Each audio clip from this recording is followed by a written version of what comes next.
Okay. Good evening. We're going to call the regular November meeting of the Verona Zoning Board of Adjustment to order at 7:33 p.m. If you would, please stand and join me in the Pledge of Allegiance. I pledge allegiance to the flag of the United States of America, to the republic for which it stands, one nation, under God, indivisible, with liberty and justice for all. Thank you.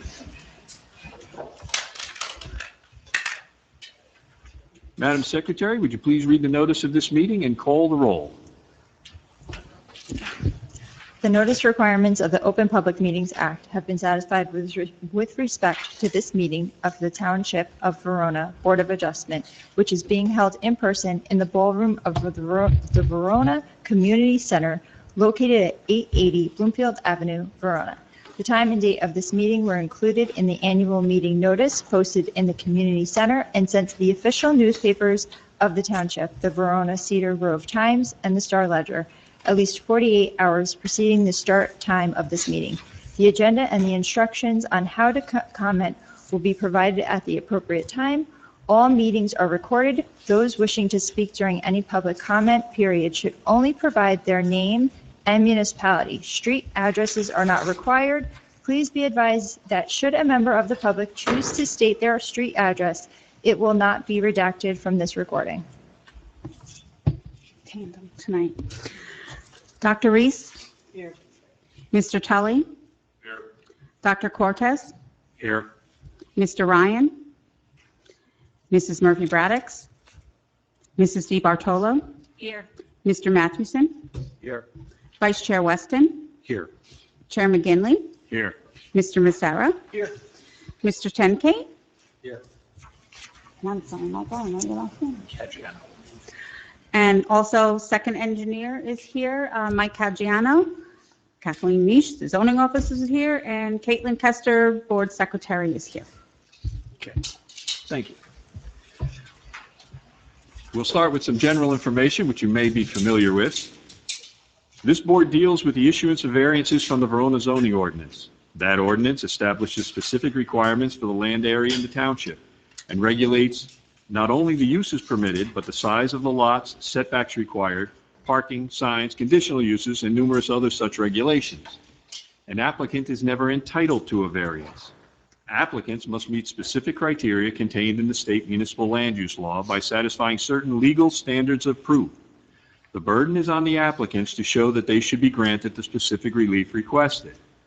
Depending on the type of variance requested, applicants will need to prove special reasons, undue hardship, a balance of benefits, and other criteria. These are legal proceedings.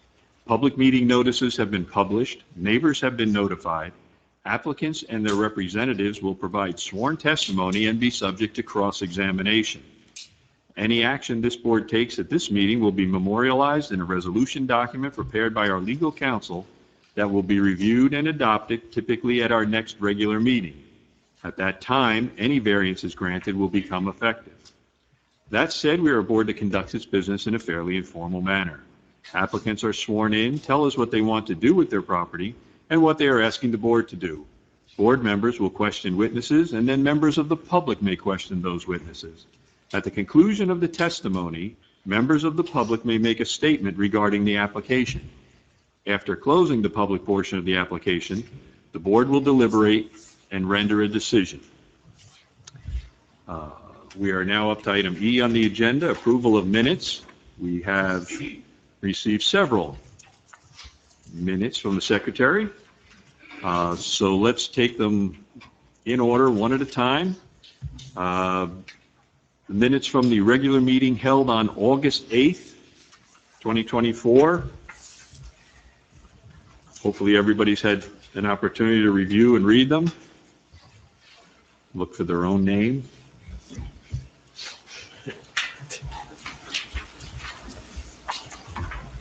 I'll make a motion to approve the August meeting minutes. Okay, we have a motion. And do we have a second? I'll second. Thank you. Motion and a second. All those in favor, please say aye. Aye. Any opposed? Any abstentions?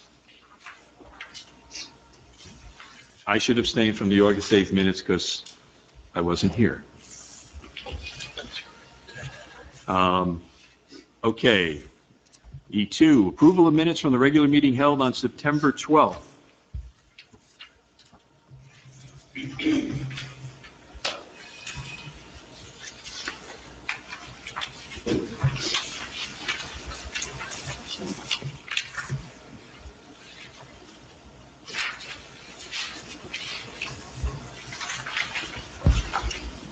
I'll make a motion to approve these as well.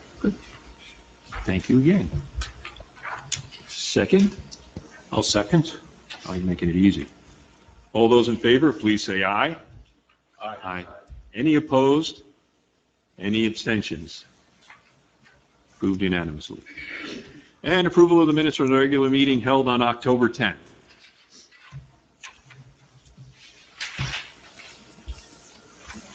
I'll make a motion to approve the minutes. Oh, you jumped her. Okay. Do we have a second? Thank you. Okay, all those in favor, please say aye. Aye. Any opposed? Any abstentions? I abstain. Okay. That's approved, and we're all caught up on minutes. Thank you, Kathleen. Resolutions. We actually, okay, resolution number 1. Everyone should have a copy of it, appointing Greg Massara as our Board of Adjustment attorney retroactively. We're catching up. Oh, we're catching up big time tonight. Everybody has had an opportunity to review it. Are there any questions concerning the resolution? Okay, seeing none, I would entertain a motion to approve this. I will make a motion to approve Resolution 2024-16. Okay. Second? I'll second that. Thank you. If you would be so kind, anybody, all those in favor, please say aye. Aye. Aye. Any opposed? Any abstentions? Okay, let it show that it passed 3-2. Just to be. Okay, we have a still warm resolution that needs to be changed. Kathleen, can you bring me up to speed on?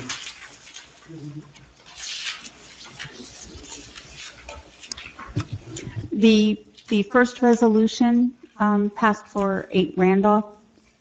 The fence over the retaining wall was omitted from that first resolution. So this resolution is an amendment to that, adding in the approval of the fence over the retaining wall to make it more than, I think, 5 feet, or the fence was 5 feet. So it would make the retaining wall and the fence higher than the 6 feet allotted. Okay, so it's just an administrative correction that we need to catch up on. If you're okay with that, I'd entertain a motion to approve the resolution 2024-12, the amendment to the 8 Randolph application. Just, so the people who voted to approve the first one are the only ones who can vote to approve the second. So I will call the roll on that, Perfect. okay? So Dr. Reese? Can I have an explanation? I'm voting on this particular resolution. You're voting, right, on the amendment to the original that adds in the fence and of the retaining wall. Yes, approved. Mr. Tully? Yes. Mr. Mathewson? Yes. Mrs. DeBartolo? Yes. By my count, that passed. So we're up to date. Imagine that. We're up to date on minutes and resolutions, which brings us to new business. And in this case, new business is actually old business. Application 2024-13, which is for 553-55 Bluefield Avenue. And Counselor, good to see you back. Thank you, Mr. Chairman, members of the board. My name is Michael Sullivan. I'm with the firm of Stickle, Koenig, Sullivan and Drill in Cedar Grove, New Jersey. I'm here on behalf of 555 Bloomfield Avenue, Verona, LLC. Joe Valenti, the managing member, is right behind me. Property address is 555 Bloomfield Avenue. It's located in the TC zone. We were here last back in September, 2 months ago, so I'm going to just give you the history of this again. By resolution adopted September 10, 2020, the board granted conditional use, and site plan approval to establish 3 one-bedroom apartments on the second floor and commercial space on the first floor for retail service, or personal service use. Currently, the apartments are fully occupied on the second floor. The first floor commercial space is occupied by La Bella Princess Cafe, except for a 258 square foot vacant area, which is the subject of this application. So we're here now for amended preliminary and final site plan, a D1 use variance, amended conditional use approval to permit a Wells Fargo ATM facility. That's one ATM machine to occupy the aforesaid 258 square feet. We are also proposing 2 wall-mounted signs. There is a proposed 9 square foot illuminated sign facing Bloomfield Avenue, as well as a approximately 4 square foot non-illuminated sign facing Lakeside Avenue. Again, this is a continued hearing from September 12, 2024. At that time, we had Mr. Dressel testify and an engineer also. There were some discrepancies with the plan. There were some open questions as to operations, which necessitated us to regroup and come back, and here we are. Tonight I have 3 witnesses. Mr. Dressel will return. He's an architect. We now have Michael Bolton from Wells Fargo, who will, not that Michael Bolton, who will address operations. And we have John Tykina, who is our planner. And before I call Mr. Dressel, I just want to confirm with Kathleen, we do have 7 eligible members tonight, correct? Good, so let's call Mr. Dressel, if I could. Counselor, just want to explain why you confirmed there were 7 members? Well, there is a use variance. We need 5 affirmative votes. I want to make sure there's a full complement of the board. I'd rather go 5 for 7 than have 6 and go 4 out of 6 and not get approved. Okay. Wanted to get that on the record. Yeah. Okay. Mr. Dressel was already sworn. Mr. Dressel, just give us your full name and your business address again, please. Yes, Daniel Dressel, business address 19 Ed Stan Drive, Moonachie, New Jersey, 07074. And Mr. Dressel, you were previously sworn in. You understand you're still under oath? Yes, I did. And the board, he was previously accepted as an expert in architecture. And Mr. Dressel, just remind the board, you were the architect of record as part of that 2020 approval too, correct? Yes, I was. Yes, Yeah. for the residential, yes. Yes. Okay. And to Mr. Justin, your licenses are, In New Jersey, and they're current, yes. Good to know. Mr. Dressel, I know you have an exhibit you want to present to the board. I think it's titled Elevations and Alterations. It was prepared by you at sheet A-102. It's dated March 24, 2020, with a revision date of October 15, 2025. Is that correct? Yes, it is. Could we mark that as A1? Okay, and just so the board understands, there was a revised plan submitted. This exhibit is identical to the revised plan, except there was a note that was corrected on it, and I'll have Mr. Dressel refer to that. So, Mr. Dressel, why don't you take it away and just give an overview of the site again. It has been 2 months, and talk about the floor plan that's now been corrected. Yes, okay, so 555 Bloomfield Avenue, we are talking about the subject space, the vacant tenant space of 258 square feet on the I'll say, the west side of the building facade along Bloomfield Avenue. It's a 258 square foot space. It's being divided into two spaces, essentially, one for the public access, and then a service area behind the public access to service the ATM machine. As council stated, we're proposing two signs. One Wells Fargo sign on the Bloomfield Avenue side over the entrance, which is approximately 9 square feet. And then one directional sign on the Lakeside Avenue, which is approximately, it's 3.9 square feet, 4 square feet. This elevation is new to what you saw at the previous application, as we wanted to add the Lakeside Avenue elevation to add some clarity to the application. As far as the signage is concerned, on the Bloomfield Avenue side, our total, what's permissible is 50 square feet approximately. We have a 50 square foot frontage. It's 1 square foot for every 50 linear feet of the building. That's permissible. We're proposing a 9 square foot sign added to the existing Bella Cafe sign. We have a proposed total of 27.75 square feet of signage on Bloomfield Avenue. On the Lakeside Avenue, this is where the correction that council mentioned. We're proposing a directional sign, non-illuminated. The one on Bloomfield Avenue is illuminated. The one on Lakeside Avenue is 3.9 square feet. Our application had an error with, our resubmittal to you had an incorrect note on that drawing, so we corrected it on here. There's also another correction I picked up just before I was putting it up here. The total existing square footage of the existing signs between the Bella Cafe, Mr. Valenti's sign towards the south side of the facade of Lakeside, comes up to a total of 40.16.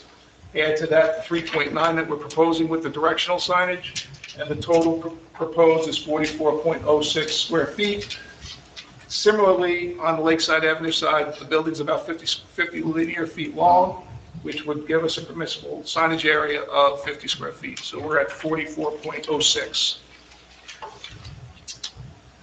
One of the other comments I think that was brought up at the last meeting was lighting.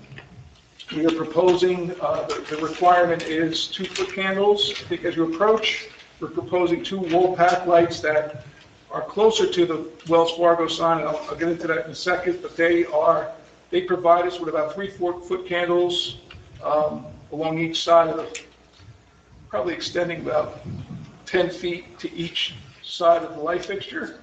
The reason why we didn't add any along here is there is an existing street post, lamp post that has a light on it.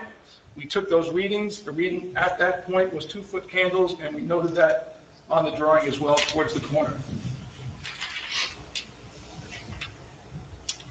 I believe that covers the discrepancies and the correction in the previous. There was an issue with the first plan that was submitted. There was a question as to whether or not this ATM room could be accessed from that Princess Cafe, and that's not the case. That is not the case, no. It's only accessible from Bloomfield Avenue. There is no access from the Bella Cafe. Okay, thank you.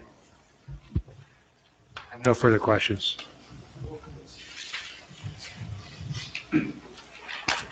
So it looks like the ATM area is 2 separate rooms, that there's the customer access, and then there's a door from that would go into an area that could be used for the service? Yes. Is that correct? Yes. Okay. So do you know the approximate square footage of the customer access? It's in between 55 and 60 square feet. So it's accurate to say the majority of the space is on the ATM service The area? proportion is the service area is larger than the public access area, yes. Okay. And I'm assuming the access door to the service area is going to have some sort of locking mechanism? Yes. I mean, I assume that as well. I think that's where the money's loaded, so.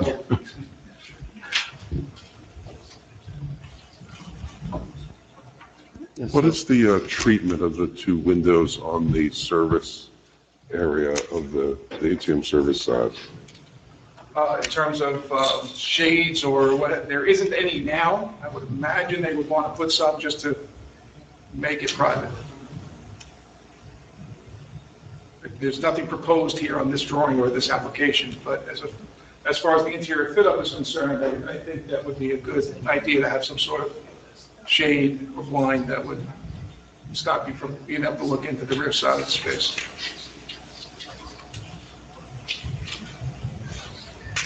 Just a question, is there anything in the master plan that states like what can go on windows, like a percentage of marketing material or anything like that? There's a maximum There's a maximum. coverage that you can have.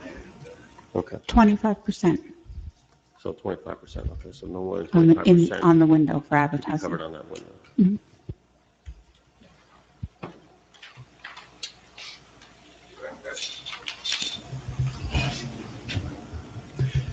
This entire space will be under the control of Wells Fargo, so it'd probably be appropriate to ask the Wells Fargo rep what the build-out is for this large open space with 2 windows facing. He's next. Perfect. The question, it refers here to the metal studs and gypsum board finish. I was just wondering, from a security level, is that standard for the wall, say, between this room and the wall that the ATM is in? It is typically standard. There's cameras and, yeah. In case anybody goes crazy in there. There's more durable chipboard that you can use that takes quite a bit to penetrate. Okay. And it'll comply with all handicap requirements for access through the existing ramp and the main door? Within the space, yes, the existing ramp from the street to the building does not comply with the current requirements of the barrier-free subcode for new construction. Because this is a renovation in an existing space, it does comply. Okay.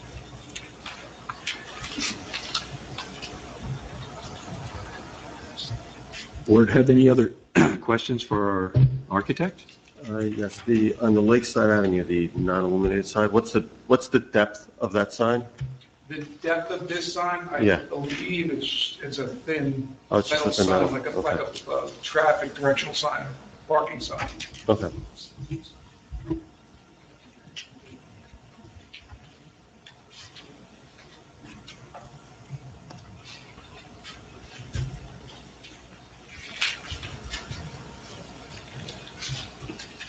Anyone else? I'm assuming that one needs to have the bank's ATM card in order to get in. Should I ask you that? I think we can, the answer is yes, but Mr. Bolton, our next witness, will talk about I have that. a couple of questions. If nobody on the board has any further questions for the architect, is there anyone from the public who would like to ask a question of the architect? Seeing none, Counselor? Thank you, Mr. Dressel. I'd like to call Michael Bolton.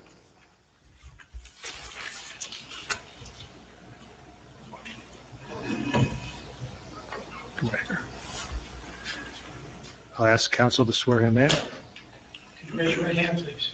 You swear or affirm that the testimony you're about to give is the truth. Yes. State your full name and the business address to the record, please. Michael Anthony Bolton, 115 Crestview Drive, Clanton, Alabama. And yes, he did come from Alabama. I detected. I haven't ordered grits. Mr. Bolton, you are employed by whom? Wells Fargo, And what is your title with Wells Fargo? lead construction manager. And as lead construction manager, what is your focus? I focus on ATM construction around the country. And how long have you served in that capacity? For the different banks, 25 years. Okay. And Mr. Bolton, you're familiar with the site that we're working with here tonight? Yes, And you reviewed the floor plan that Mr. Dressel prepared? yes. And you were not present at the September hearing, correct? I was not. But you did review the transcript, correct? Yes. All right. At the last hearing, on that September 12th hearing, the testimony established that this facility was going to be open 24 hours a day, 7 days a week, that it was going to have one machine, it would be accessed by a bank card, and that it would be typically replenished 1 to 2 weeks. Is that all accurate? 1 to 2 times a week, yes, and the card, it's a card access. It does not have to be a Wells Fargo card to access. Okay, just a bank access. There's reciprocity between other banks? Yes. All right, and I do recall there was a question from the board that if an individual accesses this area, wants to use the ATM machine, and there is a power outage, is that person then locked in, or what happens? No, just like on the doors we have here, you have panic bars on the inside. The magnetic strip, it's powered, so when you access the card, that releases that lock, and that's what allows people to come in. Once you're in, the only other ones that can come in is if they have a card, so you can see who's going in, plus we have cameras. But when they go to exit, if power's out, just like getting outside of this room, you just push the panic bar and you can exit. But with no power, no one can come back in. So I open it up. Mr. Bolton's available for questions on operations. I believe in September, we also had a question, there was a discussion about people coming into it. When one person comes in, it locks out the next person so that another person who wants to use the ATM has to wait until that person comes out? No. Is that, okay. No, it's about 10 square feet inside. So you have room for a few folks to wait, but it's just like if you were using it on the side of the street. Someone would stand behind you and wait. It's got the little privacy recess for the hands, so everybody's still just like you were using it anywhere else. You've been involved in installations of many of these facilities, correct? Yes. Like estimate? For the vestibule type machines, I've probably done around 150 to 200. And is that the typical way these things operate? Yes. Thank you. What type of security? What type of security are you planning for this building? How do we know that at 11 o'clock in the evening, if someone goes into that ATM room, that they will be secure, or they're walking into around the area? Well, we use our lighting, which we use the standard lighting that's required for customer safety, just as anyone, if they were in their car using an ATM outside of a bank. We have cameras set up that are there for individuals' safety and to be able to follow up after it, if there is an incident. But there is nothing there to prevent anything. But that's why we follow the safety requirements according to the state of New Jersey. That's what that lighting requirement, we have that. The vestibule has the access going into the vestibule. It's lit inside that vestibule. And then we have that lighting on the sidewalk for customers to go in. Why do you think that this ATM is necessary in view of the fact that you have a Chase right across the street that also has a drive-through where people could, and they could use that machine as well? Yes, we had a branch that was in this area, and we had well over 1,500 transactions, which is what we're expecting this one to do, pick up the same number of transactions. So our customers were impacted by the fact that we had to remove ourselves from this location. And so that's why the bank has spent the time and effort to go back to reestablish that relationship for the community here in Verona.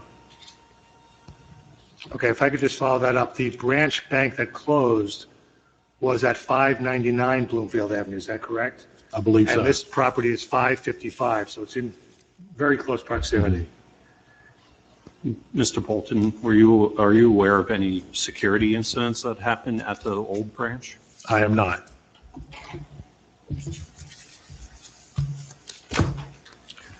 These security cameras that are on the inside, do they communicate with Wells Fargo or do they communicate with Verona Police? They are communicating with Wells Fargo. Wells Fargo's security is tied in with the local police. They do reach out to the local police. If I could, just for the record, Kathleen, you and I spoke earlier today, and this plan and the earlier version of this plan was referred to the police department, and they had no issues. Is that accurate? Yes, that's correct. And can you describe the lighting? The lighting, it'll be the standard vestibule lights that you have inside the building. I believe the gentleman that provided the information there with the foot candles, that 3-foot candles outside of the, on the sidewalk is more than what's required by New Jersey. So But that's from the wall pack, that's not from the interior light. yeah, the interior, it's Like this. just like what you would have, it'd be can lights inside. And it's just normal can lights like what you have in here to light up the room. And do you have any of your facilities have kind of a, like a screening mechanism to dull light from the outside at night? You mean Like- inside, Yeah, just like a film that you put on the glass so that it The- mutes the light. I mean, this is a harsh light to see from the outside. For the customer area, we would not have lights on that. I mean, we would not have a screening on that glass. The customers need to be able to see inside, make sure it's safe to go in. So, but as was brought up on the other, a few minutes earlier on that servicing room, that will have a film on it, and that's for the protection of the individuals that are using the cash and our servicers if they have to go into that room to access anything power related or other issues for the mechanical issues for the machine. Okay, so I guess well, that's another question, but I guess my question, first question is about just how much light you'll be able to see if this is, if it's 10 o'clock at night, is this going to be a glowing beacon? No. It won't be anything that's going to push out past the sidewalk. Okay. And then furthermore, so for the service access storefront that's there, can you describe that a little bit? Like, will your vision, will the vision be obscured from inside to outside? From the servicing room? The servicing room, they'll have the peephole to be able to see when they walk out to make sure there's no one in that room. But they'll be able to see out of the screen. It's almost like a window tent that's put up in those windows. So they'll be able to see out if there's anybody over there before they exit that room. Can somebody see in?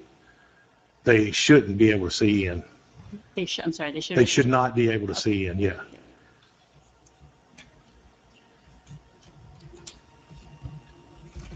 I wonder if you could answer a few questions for me. I'm having difficulty understanding. When one walks in the door of this vestibule, where are the ATM machines? Is there just one, or are there one right straight ahead of you? Or is there another one to the right and another one to the left? It'll be just one machine, and if I remember correctly, as you walk into the vestibule, it'll be away and to the left.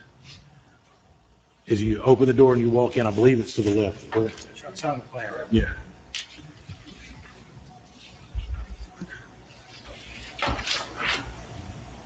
What about parking? Where are your people going to park when they go into the ATM? Or are they going to walk there? They'll be walking there. It's the city access that we already have, just like they would for the other businesses. Yeah, I think the planner can address, the pedestrian nature of this use and probably answer those kind of questions. Okay. He's next.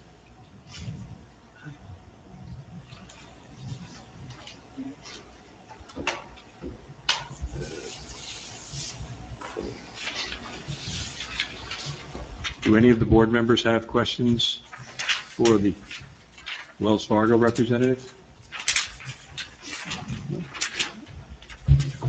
I have a lot of things I'd like you to just read to me because I like to hear that. If no one from the public has a question of them, Counselor, turn it back to you. Okay, thank you, Mr. Baldwin. I'd like to call John Tykina, who is our planner.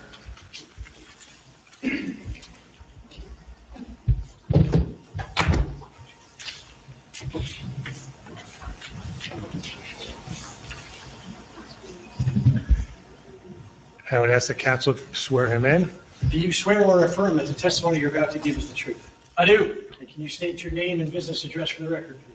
My name is John Tykina. I'm at All Things Planning and Development. My business address is 900 Main Street, Belmar, New Jersey.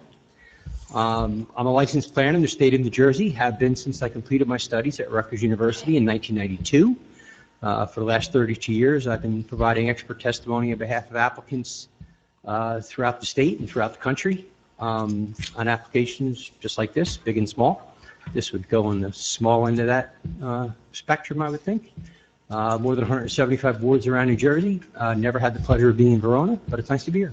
And your license is in good standing? My license is current and in good standing. We would offer Mr. Tykina as an expert in the field of planning. I think we can accept Mr. Tykina. Thank you. Wonderful. Tykina, excuse me, can you spell your last name for me? T as in Thomas, A-I, K as in Kelly, I, N as in Nicholas, A. Thank you very much. Excellent. Because I wasn't close. Got it. Got it. I'm sorry. I have it from. Yes. All right. Mr. Tykina, you had the opportunity to inspect the subject property, is that correct? Yes, I've been there several times. And in preparation of your testimony tonight, you have reviewed the Verona zoning ordinance and master plan, is that correct? Yes, I have. And you also were present at the September 12 hearing, which this matter first started at? Yes. Okay, would you give the board the benefit of your findings, please? Certainly. So we are here for two different types of D variances. The zoning officer determined that a bank is not a permitted use in the district. I'm assuming that that is a bank ATM is not a permitted use in the district, because a bank certainly is. So I'll kind of clarify it that way. And then secondly, the mixed use on the property that was previously referred to is a conditional use. As we received the conditional use approval before, with some relief for things such as parking, et cetera, we require new conditional use approval.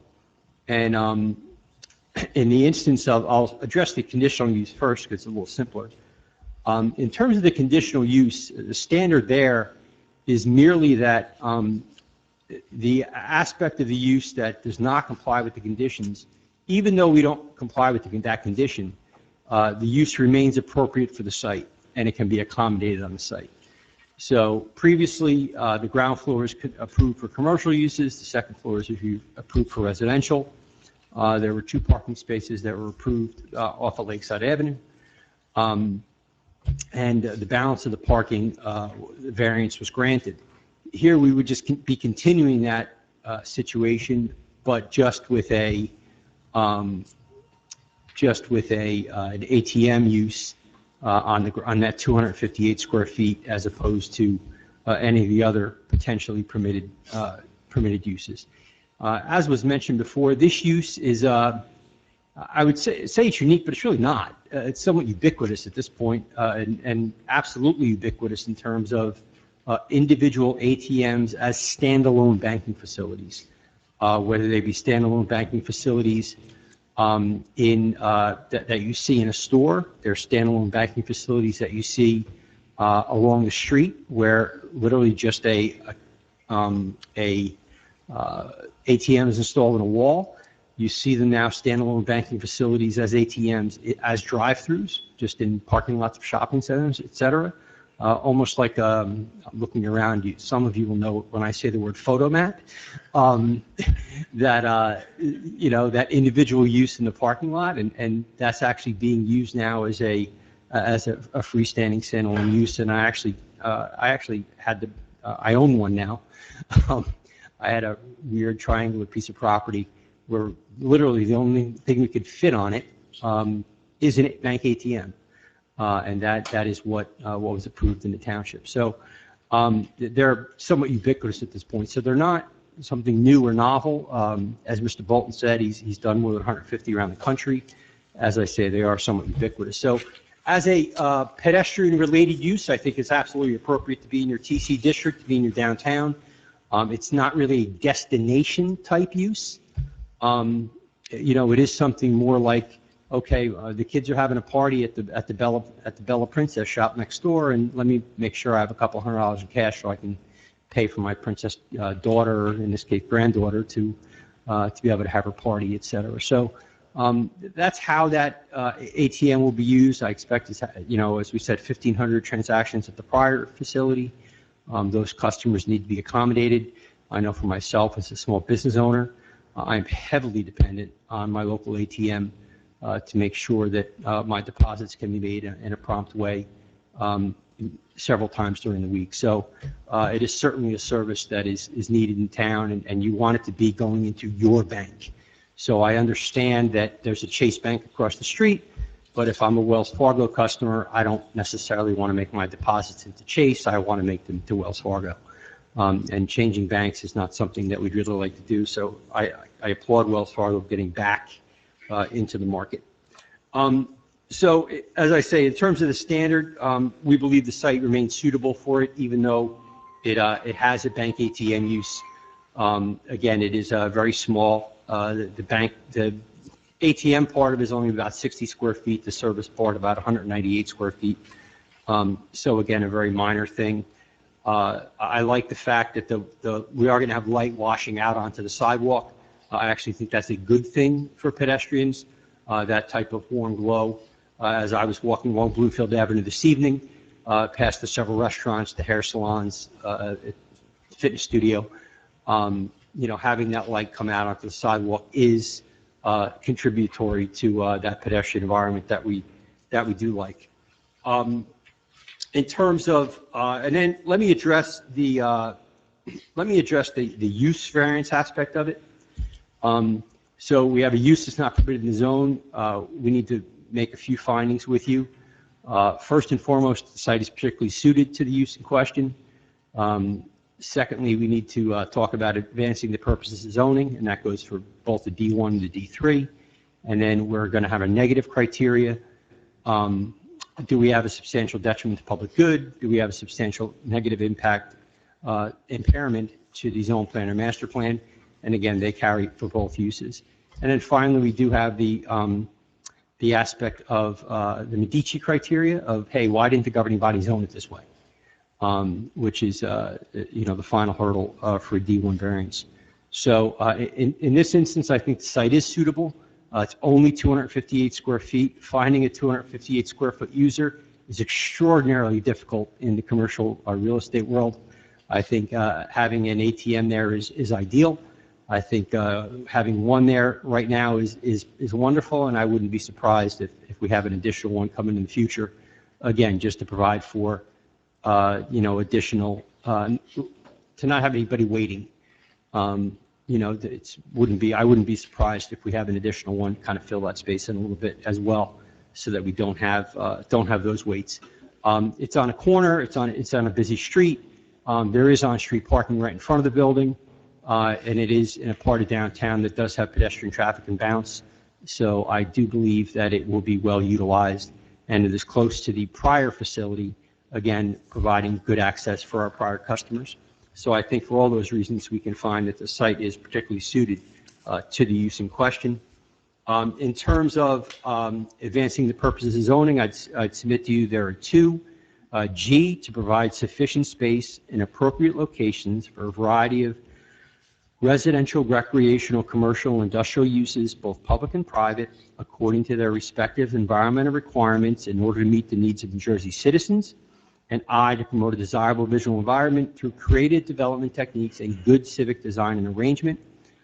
So again, I think we have sufficient space for the use. It's a use that fits into this small space, and I think that's appropriate. I think it's going to meet a need of our customers for Wells Fargo and the general public in terms of its banking needs. I think it's going to fill an empty space on Bloomfield Avenue, which is absolutely in everybody's interest. And that contributes, again, to the positive visual environment. We're going to have that end of the building to be occupied, to be finished, to be lit at night, to be occupied and have activity.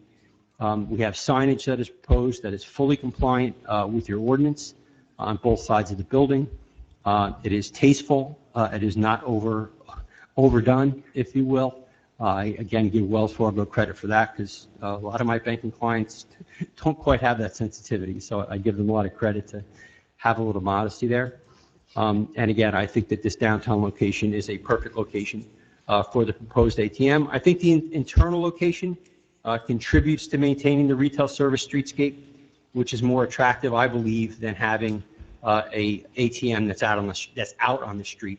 I think that I understand, and I think that the board's security concerns are well placed and certainly in the public's interest. But I think that this internal facility with its lighting, with its cameras, is a little bit more secure than would be a ATM just stuck in the wall out on the street. I think this is a better alternative. And then finally, well, not finally, in terms of our Medici criteria, let me address it. Many planners actually skip over it because it's really hard.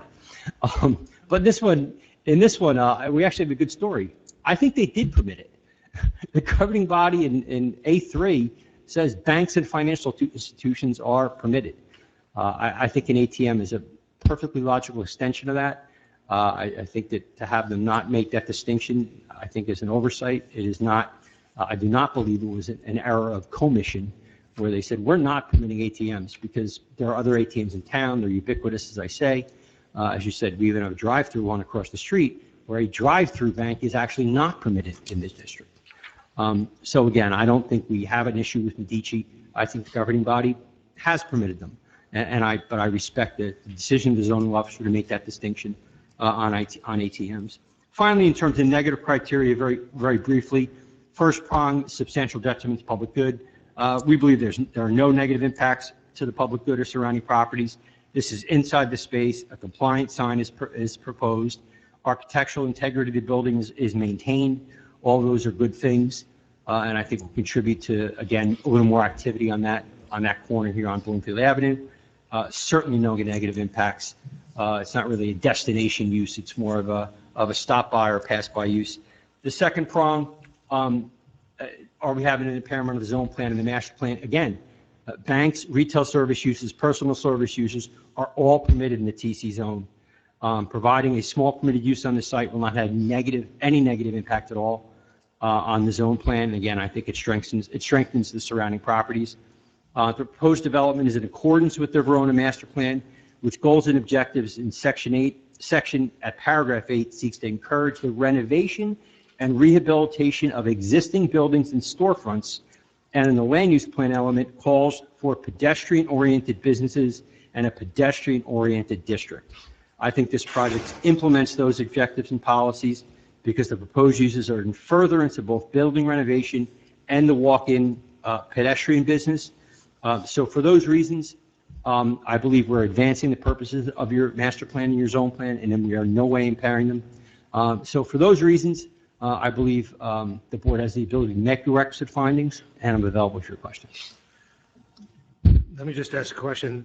So we're clear, this application is for a single ATM machine, A correct? single ATM machine, correct. Thank you. No further questions.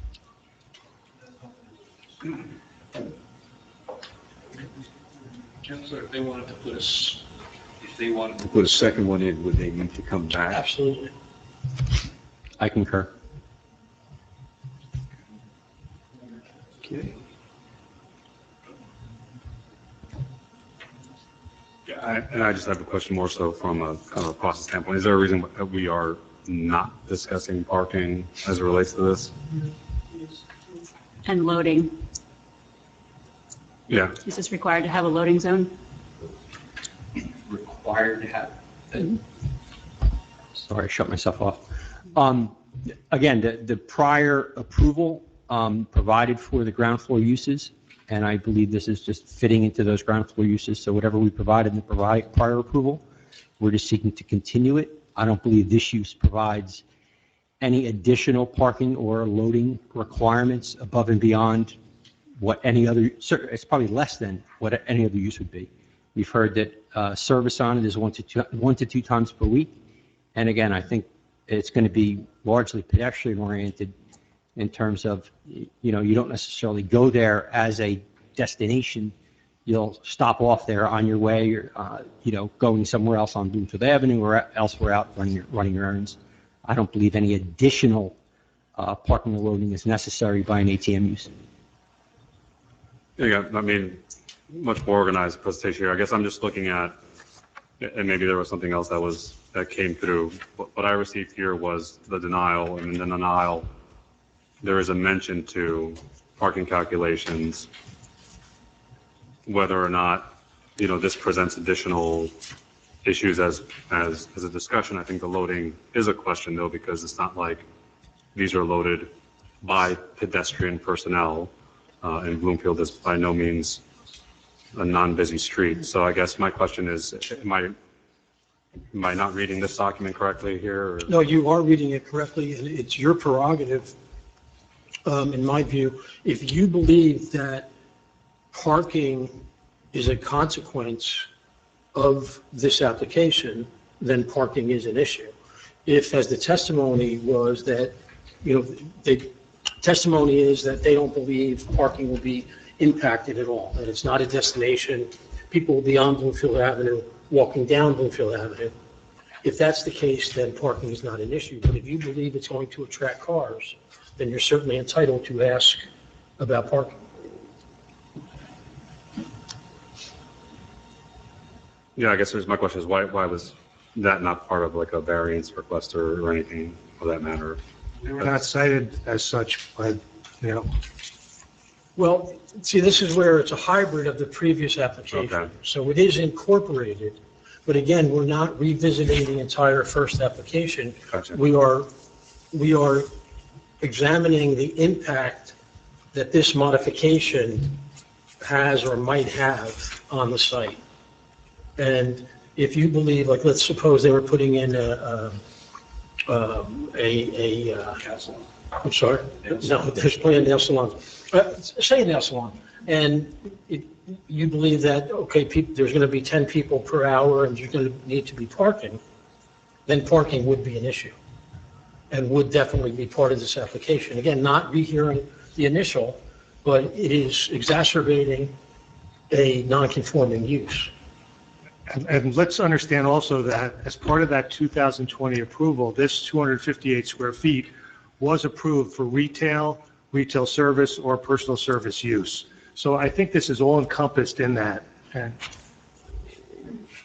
At this point, we're balancing whether that approval for the retail use would have, at which point we did approve the parking, has any additional impact or any more impact than what we had anticipated when we approved the space for retail or commercial use. Correct, and as the zoning officer cited in her letter, the parking requirement for retail, which is what you approved, is 1 per 200. The requirement for a bank is 1 per 300. So it's actually a less intensive parking use than actually any of the other permitted uses that you could have had in that space.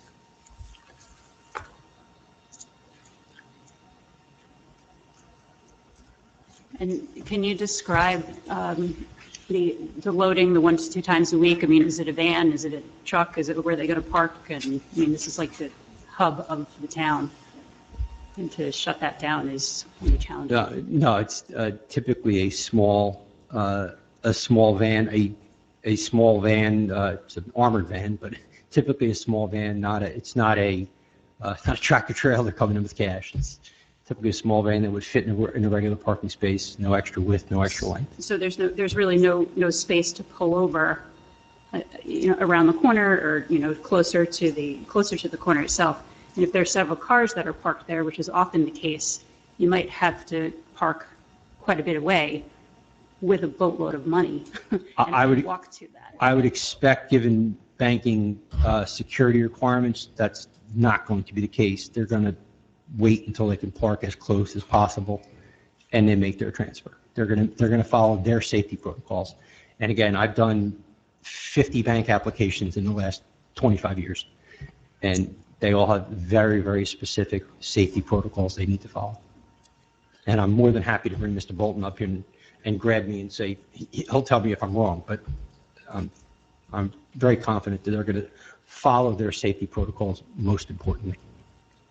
it's 2 people. Mr. Bolton, why don't you if you just come back up here, just for the record, Mr. Bolton is back. Yeah, it's 2 people in the truck, the driver, and then the person that's in the back. He may he may pause, let the other guy out, he'll grab the bag, step inside, then the guy may circle the block, come back and get him. They're on radios, and that's usually how they do that. Because they do this in, LA, New York, all over the place. We have these issues. Great, thank you. And while we have Mr. Bolton, can I ask him a question? Depends what it is.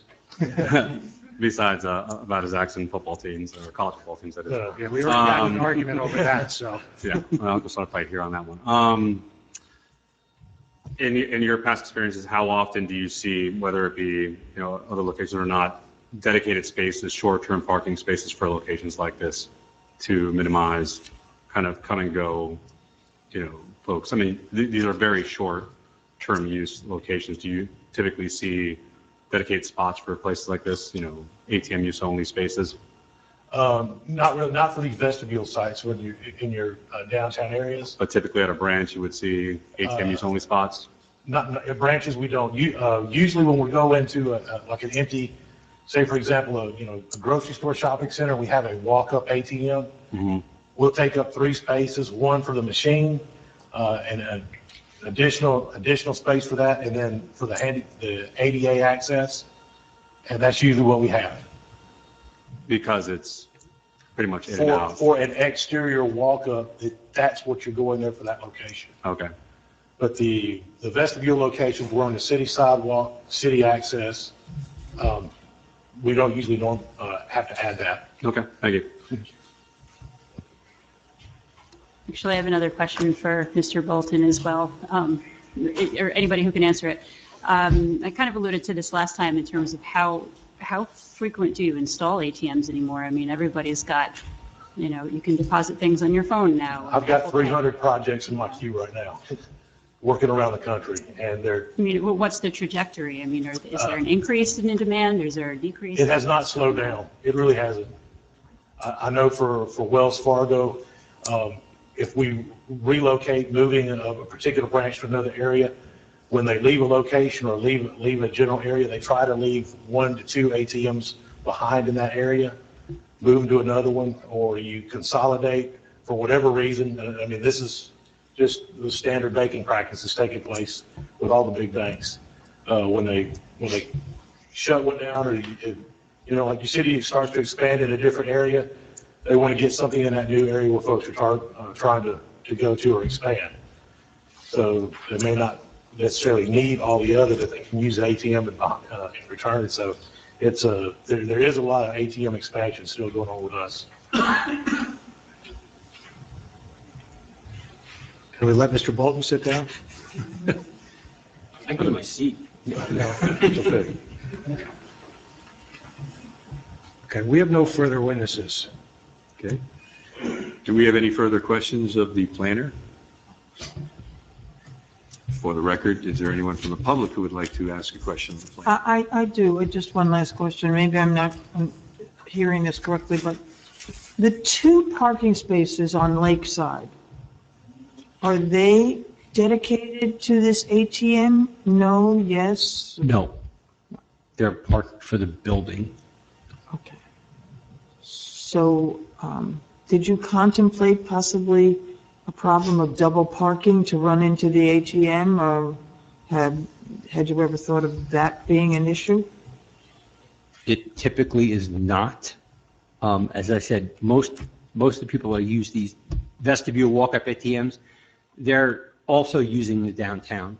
Again, as a destination, these typically are not a destination use. They're more of a pop in, drop by, et cetera, not a, I have to stop and get to the bank type of thing. You're using something else in the downtown typically when you go use a vestibule location. Thank you. And seeing no one from the public who would like to ask a question of the planner, I close. Council, you. Yeah, just very briefly, I think our planner did an excellent job in addressing the statutory criteria for the D1 and the D2 variances. Under the D3, the Coventry Square case, the site is still suitable for the conditional use. There really be little or no impact on that existing mixed-use building.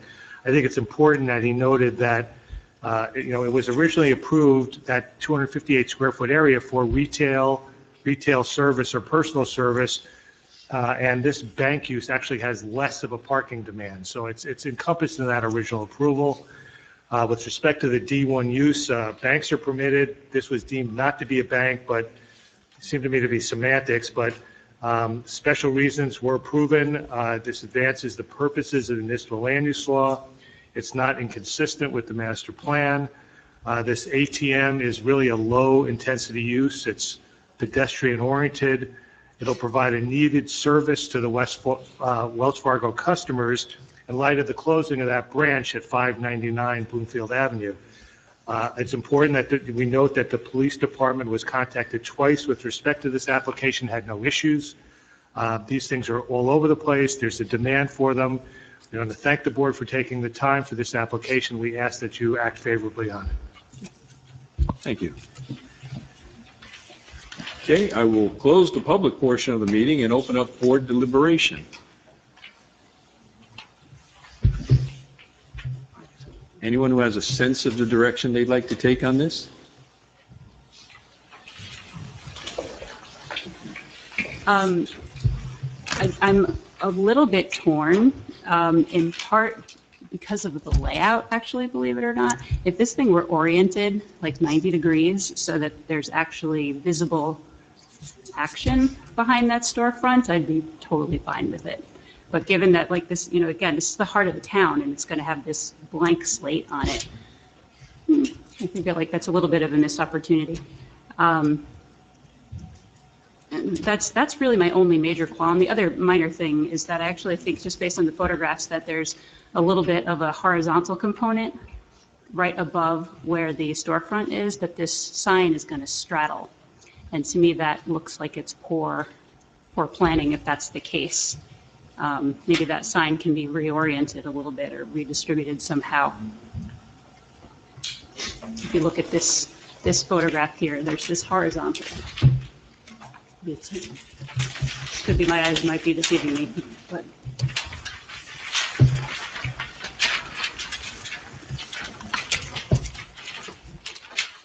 it was in the package from last time. It's not, I don't know that it's, if this photograph is actually accurate, it's not accurately showing the elevation.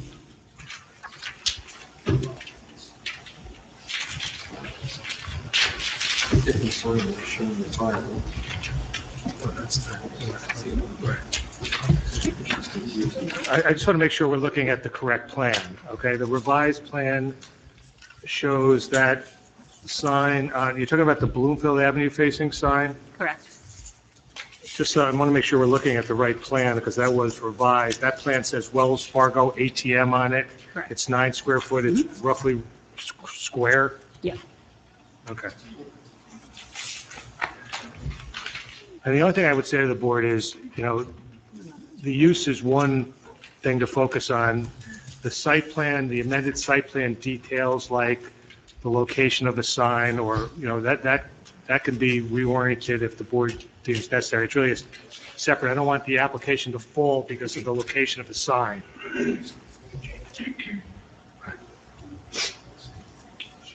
I don't have any issues with this application. It's a really small space. It's tough for any kind of business to thrive in that. Actually, an ATM is minimal use, minimal impact to the traffic, any kind of parking that might be needed. So I think it is a good use of the space that would otherwise probably sit vacant. So I would have no issue moving forward to this application. Yeah, I mean, this go around was a lot better. I mean, the parking thing is just going to be a matter of determining what that's going to be for the future, but that's, neither here nor there. Maybe I just didn't understand what the full difference was between, what renovation allows them to do in terms of non-ADA compliance to what it was today. That would have been my only consternation, but, other than that, I think, good there.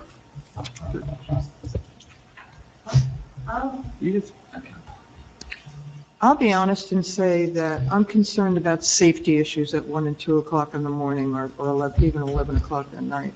I'm just, there's a whole big space in there. It's not like it's a small ATM where you just walk and you can stand up and you can use the ATM, but there's a whole big space in there.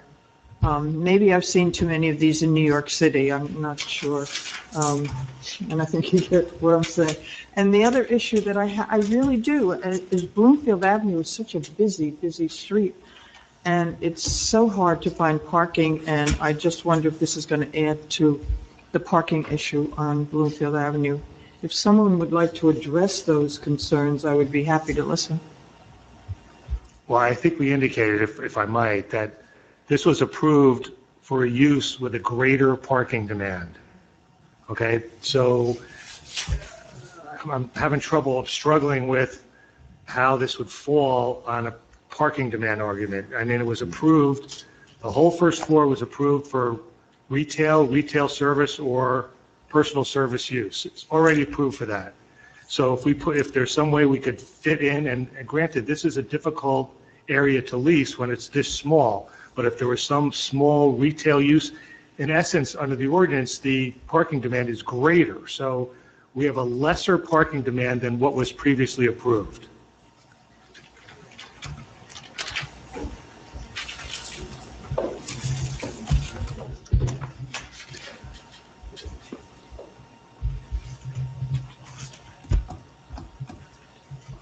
To address Mrs. DiBartolo's concern about the location and those two windows being blank, would it be possible for us to condition the approval on having those two windows be reflective of active storefront windows?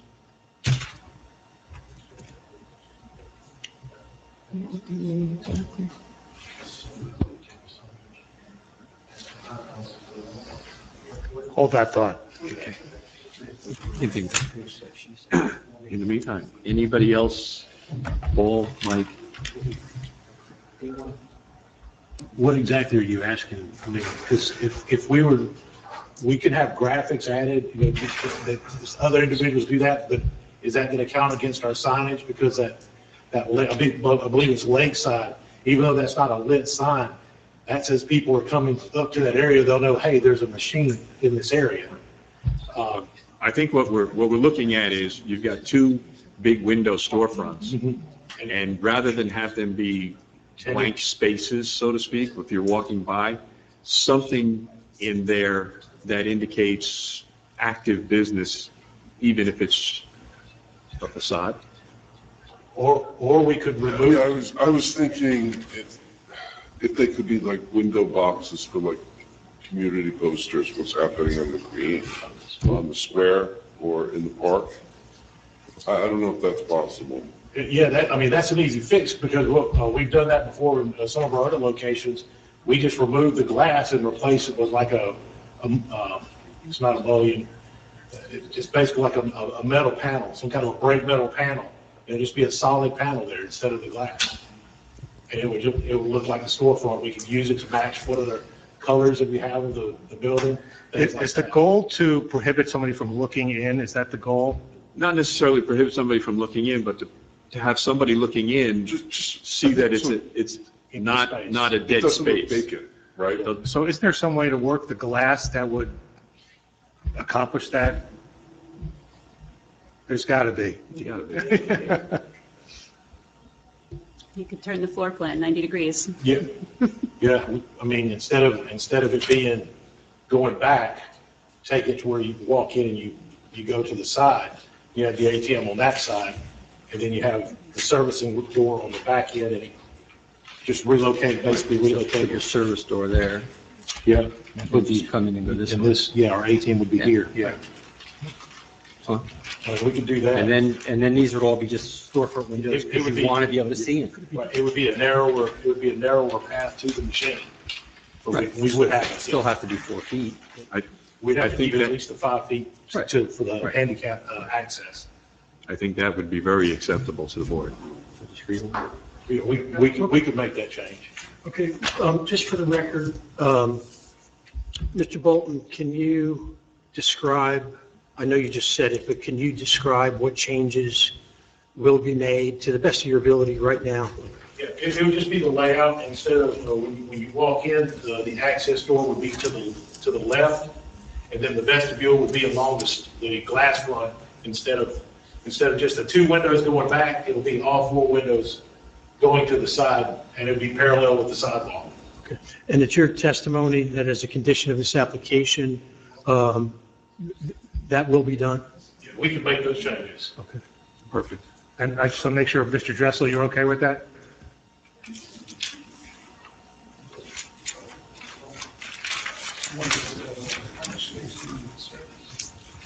For the customers.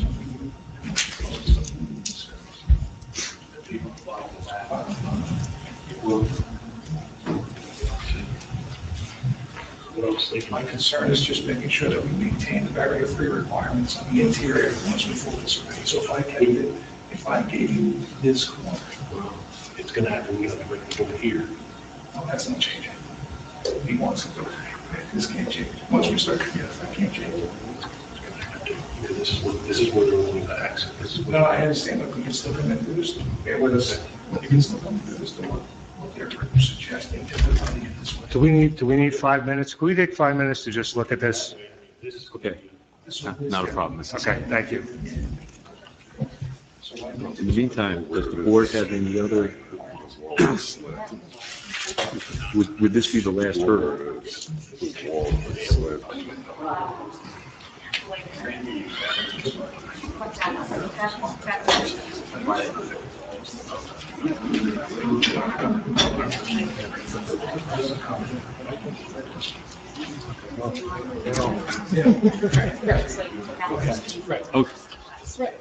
Okay.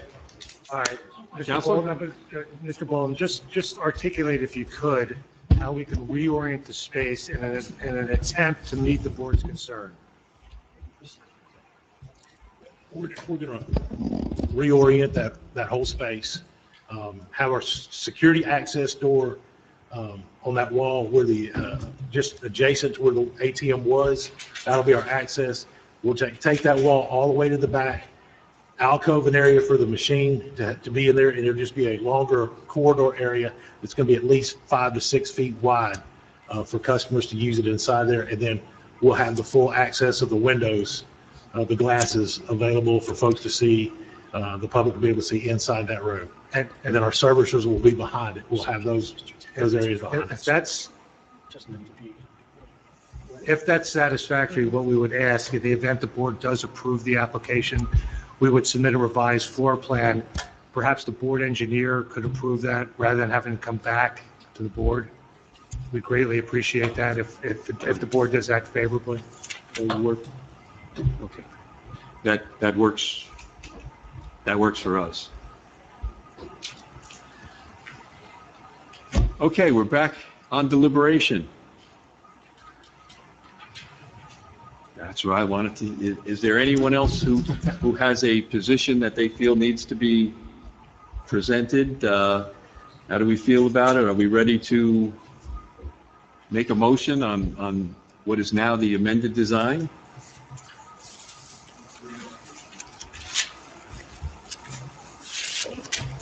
Does anybody want to check with the armored guards, or?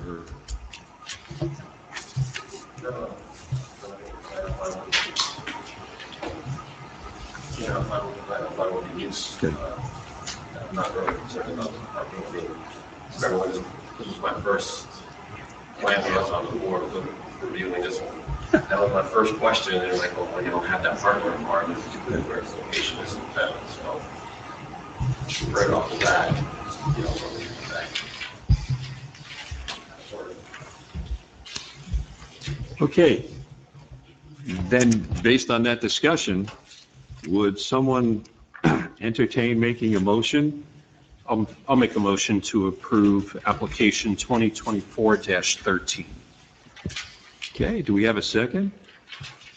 I'll second. Thank you. And that would be a motion with the condition and going through our engineer afterwards. And possibly with the condition of the sign, do we address that now, or? What condition would you like to put on the sign? It's over the ridge and below the window, right? Yeah, to kind of reconfigure it so that it does not straddle any horizontal ornamentation, if it's there. Maybe we could work the final location of the sign at issue with the board engineer also. Once come look at the photograph, we'll talk about it. I swear I'm not It might be crazy. easier, because it's pretty self-explanatory. Let's just see. Dan, do you want to look at that?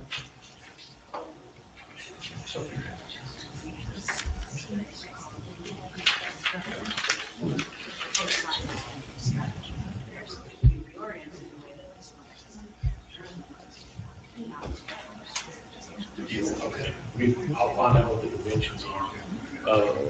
Call Brandon, we have our size, whatever size we have.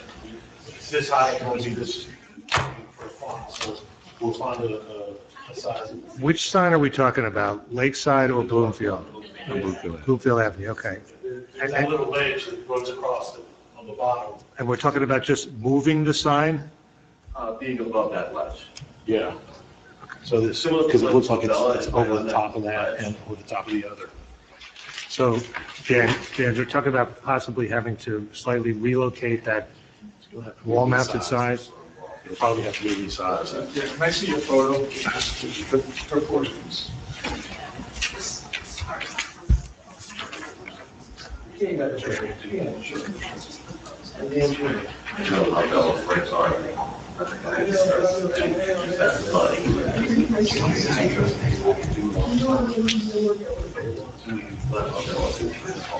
No, that's not, it's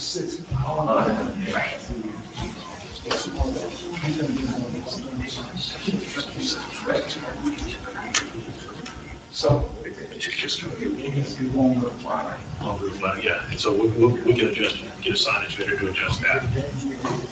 Now, if it happens to be over the 9, but under the threshold, we don't need to come back, right? Right. So it looks like we may have to resize the sign facing Bloomfield Avenue.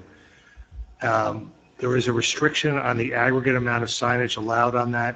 As long as we don't exceed that, but we may slightly exceed or exceed the 9 square foot, we would just work that out with the board engineer and not have to come back here. Is that accurate? That is accurate.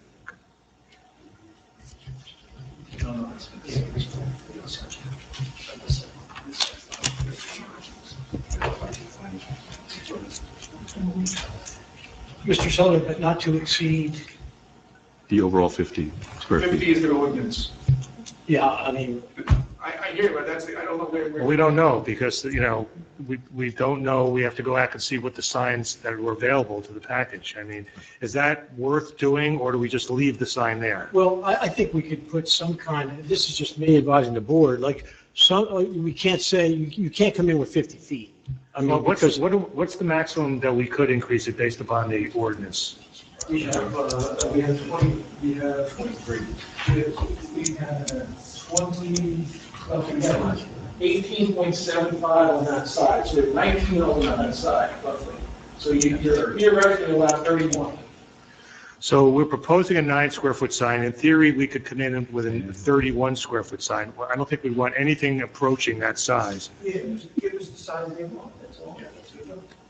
well, I think the board should agree on a maximum before they would have to come in, whether it be 20% greater.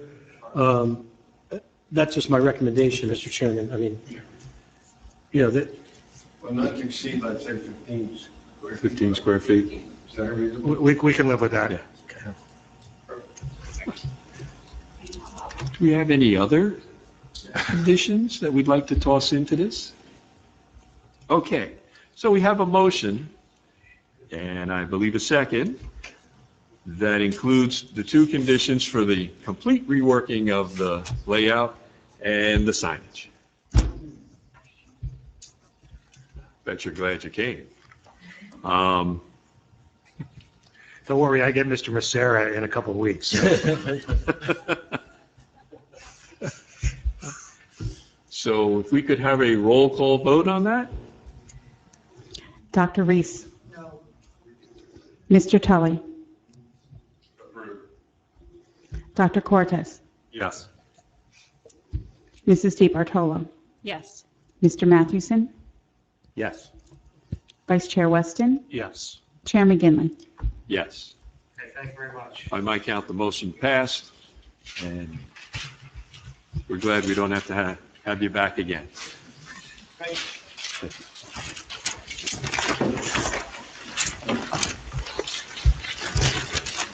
Okay. That moves us to our second application of the evening, 2024-12, 15 Parkhurst Street.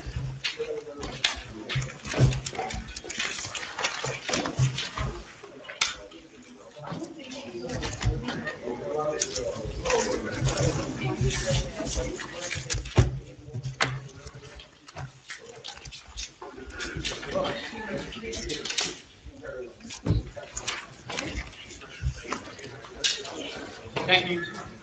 Good night, thank you.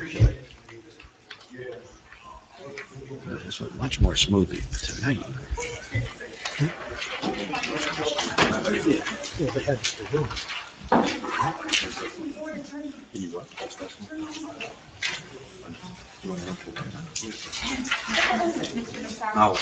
Ma'am?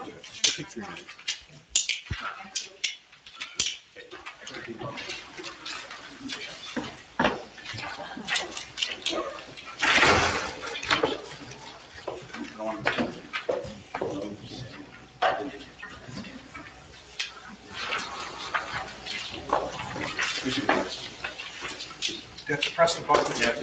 Yep. Press the talk button and turn it off when you're not, so we're good. Okay. If you'd be so kind as to introduce yourself, and council will swear you in. My name is John Guadagnoli. I'm the architect who prepared the site plan before you. I'm licensed in the state of New Jersey, and I have appeared before this board actually not too long ago. So, Can you raise your right hand, please? Do you swear or affirm that the testimony you're about to give is the truth? Yes. Thank you. Okay. And we have permission to hear this. Yes, Mr. Chairman, the Service. application has been deemed complete and everything is in order to proceed. yeah. The subject property is a one-family home in the R70 zone. It is owned by a Mr. Alteni. Some time ago, he unknowingly, he patioed part of his yard. He put pavers down in part of his yard. And he, not realizing that he was required to Get permission to do that. due to the excessive coverage that existed in the yard. The area, as you could, I assume you have a site plan or something in front of you, right, that I prepared. There's an L-shaped area that he paved, and then discovered that he was exceeding a number of the ordinance requirements. Most notably, the three are that the patio was built less than 5 feet from the property line. In fact, it went up to the side yard lot line. You required 5 feet, and then the impervious coverage of the entire site he increased, and then the maximum aggregate area covered by an accessory structure is 15%, and he went much higher to it is now 80.9, not because of what he did, but mostly because there's an existing garage and a deck and other constructions back there already. He just added to it. Anyway, it's a L-shaped paved area. The area that he covered is like 467 square feet. But since building that, he removed 218 square feet of concrete from that existed prior on the side of his house. And so the net increase is 249 square feet. So he added 249 square feet of impervious coverage to the rear yard of the house, okay?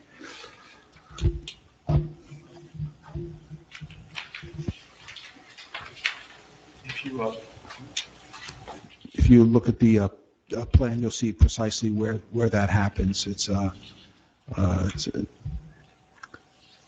behind the existing deck.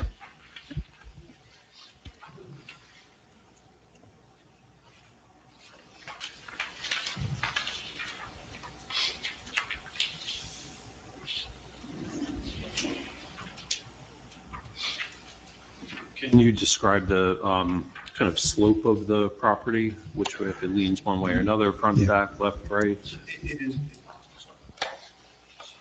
Okay, it is virtually flat. I mean, there's almost no discernible pitch to the property.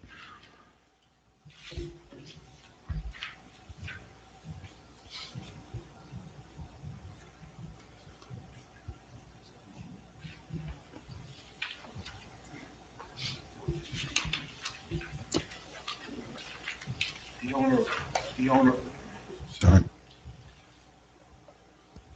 The owner is here to answer any questions you may have as well, to offer testimony.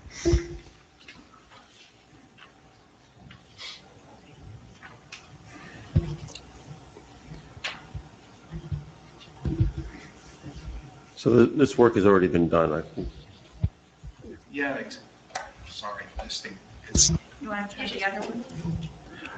It's okay. Yes, it was. That's when I got called in. It was something already done. So, I've been told that there was already kind of irregular and broken pavement there, some stepping stones and some semi-paved areas. He took that all out and replaced it with new pavers. But again, that was done before I got involved.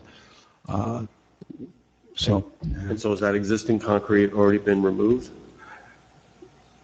You mean on the right side of the house? Yes, he took that away. We have photographs of that and everything. Yes, he did. Right now, that whole area that's like 218 square feet was removed from the right side of the house. And I suggested he did that in order to mitigate what he had done, at least halfway, to at least return some pervious coverage back to the property,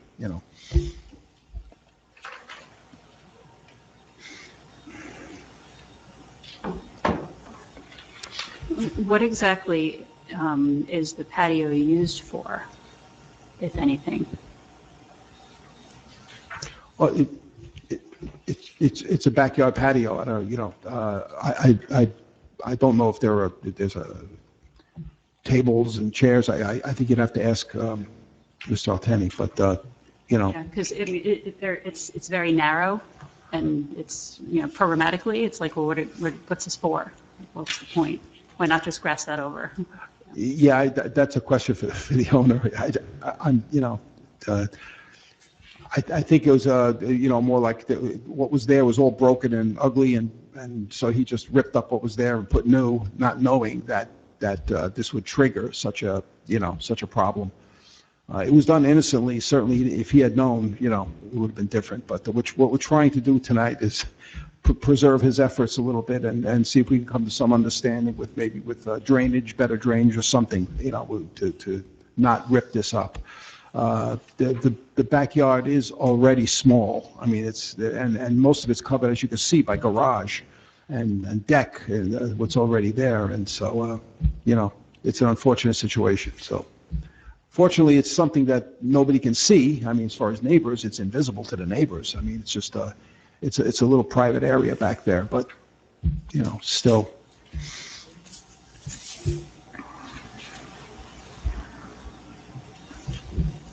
And then that stockade fence, does that go all the way around the property? Because it seems to go down the side, and it goes to that garden wall? Is that what's going on? Right, it goes around three sides. It doesn't go to the front, but it does encompass the whole backyard, yes.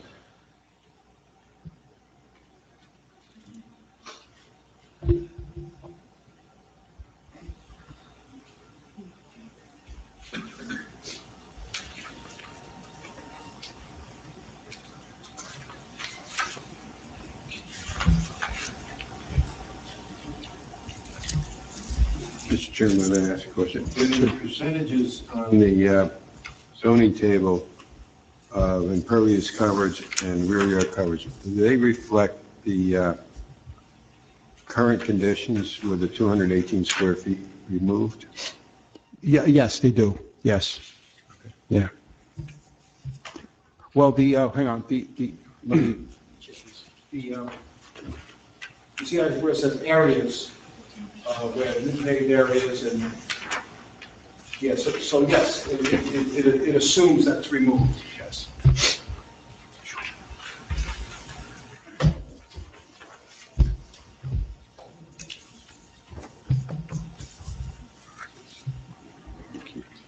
For the record, those are numbers we don't normally see.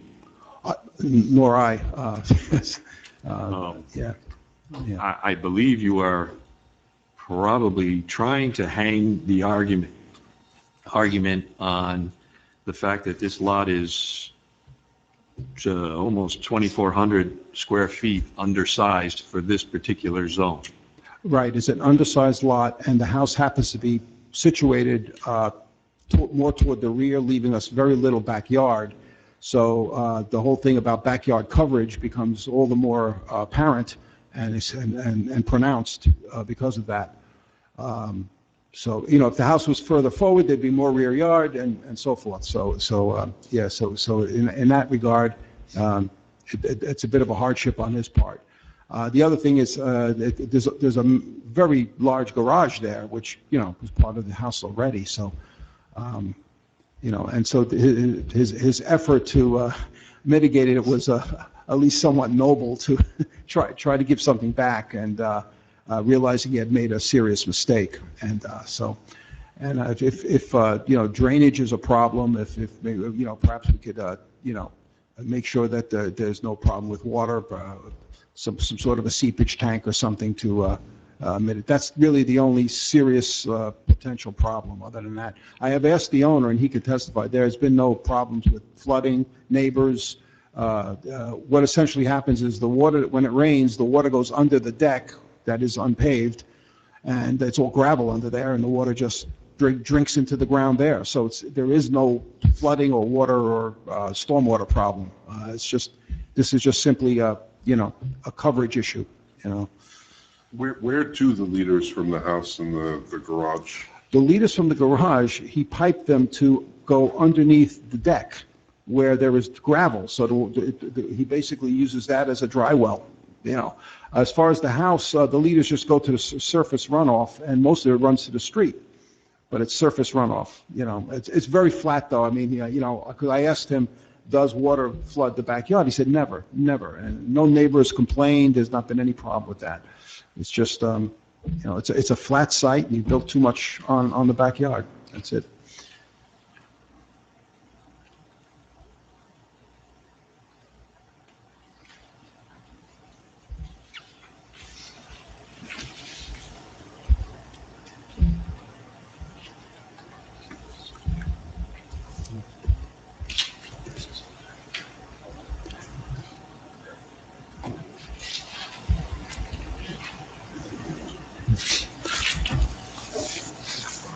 I was, just before we came also, my client, you know, Mr. Altani also mentioned that on the site, there's some concrete between the deck and the patio. It's about 60 or 75 square feet. I didn't have my scale with me, but, you know, he'd be willing to take that up too, you know, break up that just to, you know, mitigate this a little bit better. Try to make this as least impactful as possible. So he's willing to take away some you know, some of the paved area he already has in order to bring down the percentage. The yard was already way over. I mean, even without what he did, it was over, you know. I mean, this is something that we see a lot in the older houses that have a driveway that goes the length of the property and a garage all the way in the back. Right. In this case, that looks like a double wide driveway going all the way to the back, and a very large garage. Yeah. And everything has a problem. It appears that the driveway goes right to the property line, Mhm. that the garage is also too close to the property line, that the, on the other side, the pavers go to the prop. So it has a lot of issues that would have been identified earlier on in the project. The concern is some of these are percentage, and they're percentage for a reason, because, depending how big your lot is in the zone, we can give a little sway to a lot that's not as big as Zone 4, but still the percentages are there. And, 35 to 40% for the maximum impervious coverage on a property, we can go with, we've gone as high as 50, 51, at least in the last 20 years. 68, almost, 70. Yeah. We can appreciate the fact that the house is toward the back and that most of the green is in front, so maybe the rear yard coverage could be a little higher than standard. Yeah,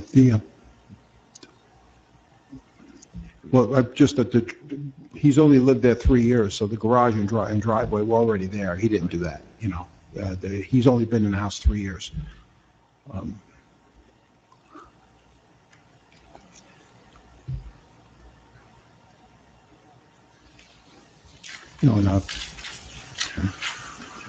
Folks, what are your thoughts talking with our architect?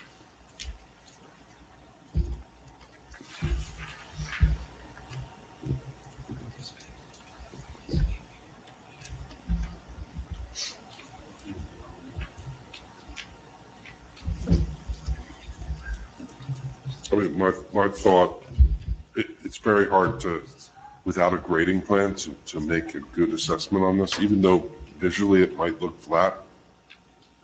If it's slightly leaning toward the neighbor's yard, there's no way you can comply with, he didn't change, right, the runoff.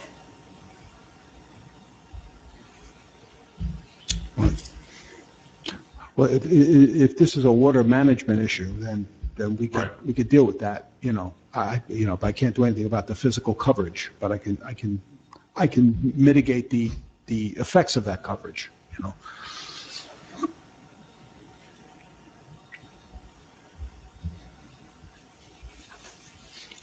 If you were to propose a mitigation solution, what would you have in mind? Yeah, that we'd have to put like a dry well somewhere, on the property, and pipe at least whatever increase in coverage that we have to it, so that there's no net effect, Because as far as visually, nobody sees it, nobody says there. It doesn't have a negative impact in that regard. It's not like, but it just water, stormwater is the only thing that. And for the record, you would point out that there is no one else here, although everyone within 200 feet was served with a notice That's about correct. this project. Right, yeah, they're with us, they're with me, yeah. And then the owner installed this, him or herself? Yes, Okay. yes. Yeah. Again, all we could do is apologize. Unwittingly, he didn't know. He just didn't know. He just thought, it's my property, I just cover it, blah, blah, So, and, yeah. And,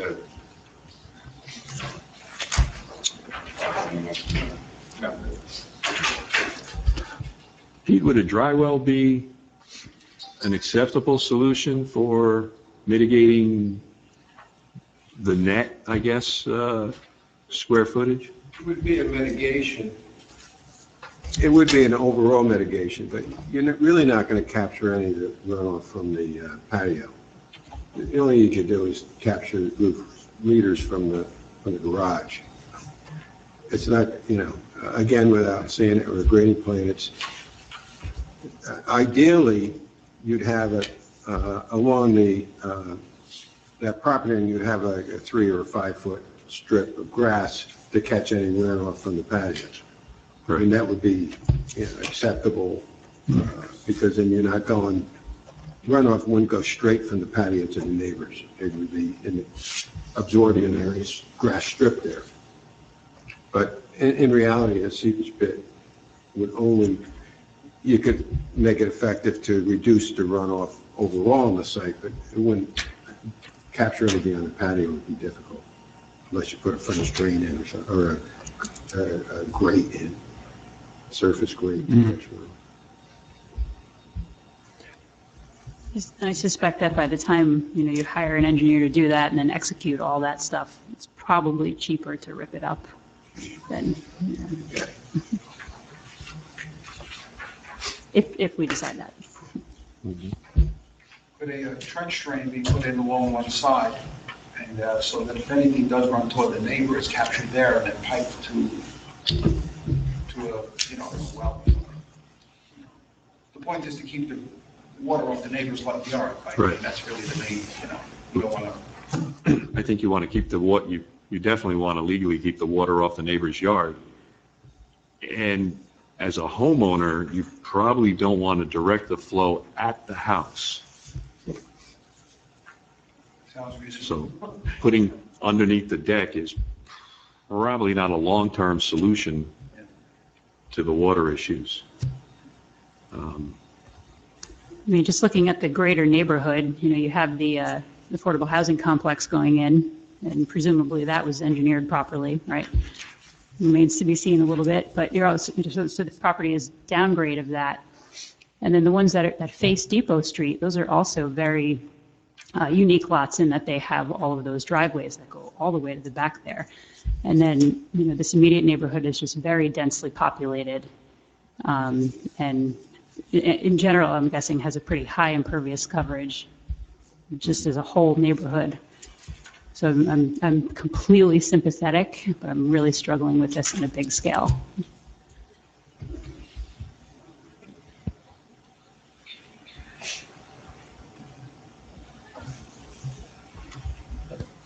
I'm in agreement. This is a lot and goes right up to the neighbor's property, on the property line on both sides, on the rear. So the water really can't go anywhere. And without seeing a proper grading plan and a drainage solution, I would have a tough time approving this. Just on the sunny side. Yeah, Whatever. I'll be loud enough. On the sunny side, those neighbors, those are garages backed up to the property line as well. Yeah. So it's this garage, those garages, and then again, not knowing the grading, which way the water goes. At least that plant bed, is that somewhat of a wall on the backside of that? Yes, that's exactly. It's a low wall, like seat height, and it's a planting bed. And then the neighbors behind us, the ground drops down a little bit lower than than our land. So does that garden wall act as a curb Yes, where water doesn't go beyond, through it? correct. Okay, we're over it. So if anywhere were to catch water, it'd be that spot there. Because I asked the same thing. I said, where does this water go? It's trapped on three sides, between the garage, the wall, and the wall. Where does it go? He said, well, what it does, it kind of flows under the patio and under the deck, and just drinks in, and he's never had a puddle or anything. So, I know from an engineering standpoint that doesn't work. I get it, but in reality, it does. It's just, Weird reason. yeah. Would it be better to move this to a further date until I can produce some sort of a water management thing that would be acceptable? And if so, would that solve the problem for you? That would be. If I can make a suggestion, because, we're all struggling with this, but I think to reduce the impact, it would be prudent to have a setback of grass between the patio and the neighbor. Whether it's 3 feet or 5 foot, conform, at least 3 feet to get closer, but at least you got a grass strip there to catch any water or run off in heavy rain on his property. And like board member said, anything further than that would be cheaper to take it all out than put in secret pits or something like that. You're at the side yard or the side? Yeah, then on the, what is that, the north, east side yard, where it's up against the property line, I think, to me, that's the biggest egregious issue going here. And that takes care of two of our issues. You're not supposed to be up against the sideline, and it would address some of the water runoff. And it would reduce the variances of both the rear yard and the overall impervious coverage somewhat. And you had also said you would remove the existing concrete.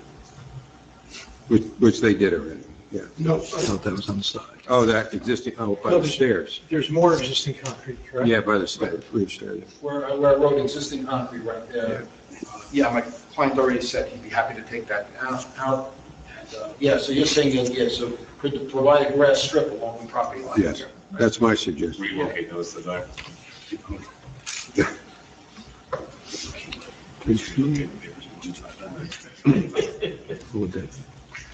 So I guess Well- we can hold this over until we make corrections. Everybody's good with that?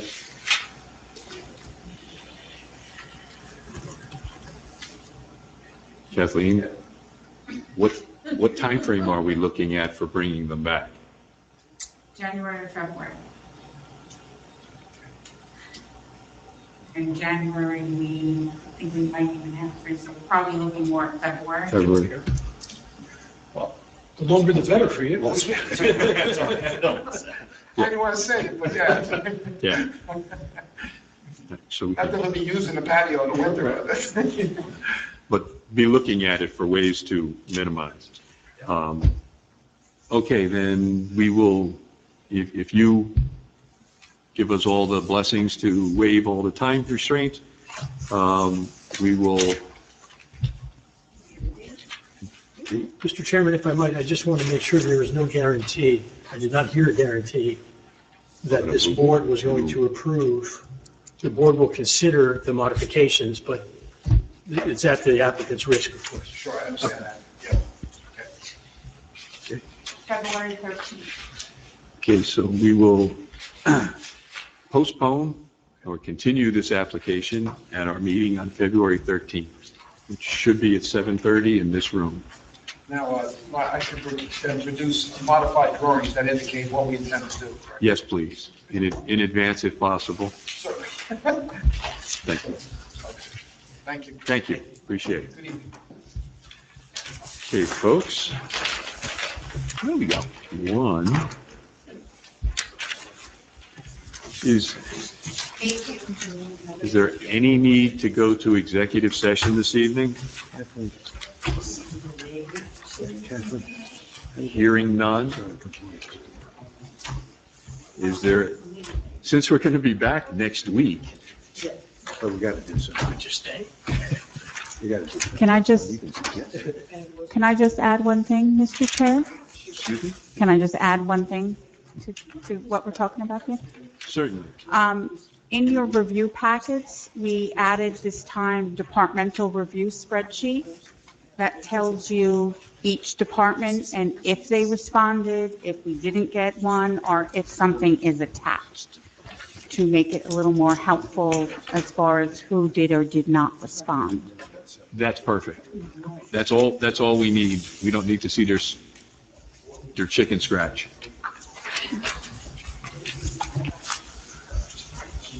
And we should run one of these meeting by meeting and then dun the people who don't respond at all. And we will. Paul suggested that. And we will do the resolution for the new board secretary at the next meeting, and I will retire.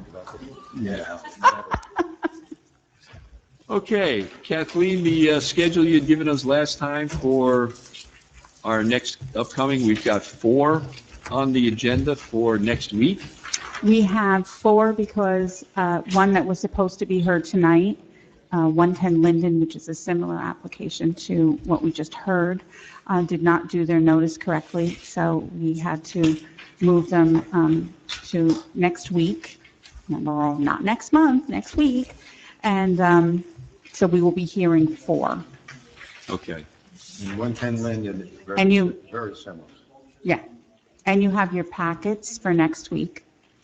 And if anything changes between now and next week, we will forward that to you. I don't know if we're going to have minutes done for next week, for this week. From this week? We'll try. You never know. But, and we should have the Starbucks resolution next week. We're catching up. The mood Starbucks. When's the light going in there? Yeah. I think they're waiting on DOT. No, they're waiting on the cross arms, the signal cross arms. They are so backed up with that stuff. Ever since it was bad and then COVID made it worse. I don't know if everybody knows. The steel. Starbucks is out. Because Starbucks isn't going to start opening until. Starbucks is not going to open. Ever? They pulled out Did they? because there's no drive-through. They made a point of saying earlier that there was no drugs. And apparently I got this from Kathleen, so she liked it, but. Right on. No, it's public information.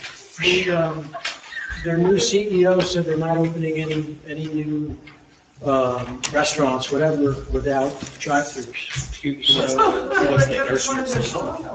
Did they pay their escrow? And I still have to draft a resolution. Yeah, as long as they're adults. Yeah, exactly. Just remind them. That was exactly right. Yes. We're still in session. No, we were just covering the scheduling of what's coming up. 3 in December, 4 in January, and now we've gotten a few for February. Don't anybody plan vacation next year? And I will continue to say no. That's it. I'll make a motion to adjourn. No, so approved. Thank you, Rich. Getting done early. Call it at 9:29.